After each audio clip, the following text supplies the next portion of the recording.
it touches people's lives, their hearts, their emotions, and I like that.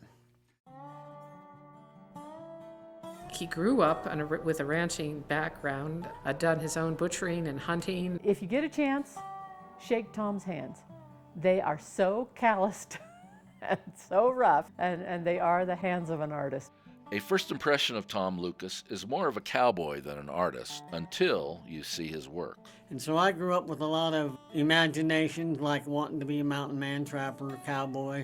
I believe it's had a real direct influence on my creativity as far as my paintings, my craft work. I've had many of my clientele express that how much emotion they could feel looking at my paintings, and so I know I'm getting it across.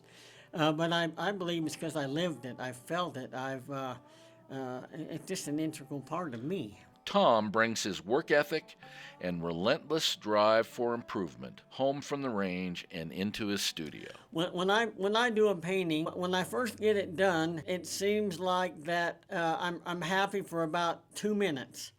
And then as time goes on, the days go by, I'm thinking, oh gosh, I should have did this, I should have not did that, and so they never quite measure up to my expectations. The patience and persistence Tom developed working in Wyoming's unsettled places are what most likely prepared him for one of his biggest creative challenges. The trouble with me is once I get a notion in my head, it's hard to let go of it, and so I got the notion to try and make the horn bow. The horns of mountain sheep have been used by Native Americans in the Rocky Mountains to make incredibly powerful bows. They were highly prized throughout North America. They were the most powerful weapon. They would fetch a price, we know from the literature, of up to 10 horses. For me, I thought for once in my life I would be smart and go to the library and get me a how-to book. Well, I discovered that there was no such thing as a how-to book.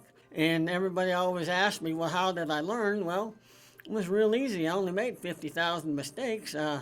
I'm one of these kind of people that learned how to make a mistake before I learned how to do it right. And so by my perseverance and just trial and error, I learned to make the horn bow. Despite the independence and often solitary life of Wyoming's cowboy artists, Tom is most happy when his work engages others. If anybody comes along that really, truly understands it, and if they can find enjoyment from it, that's one of the most gratifying elements of the whole thing, and that is that I've touched somebody's life. Tom Lucas, winner of a 2014 Governor's Arts Award.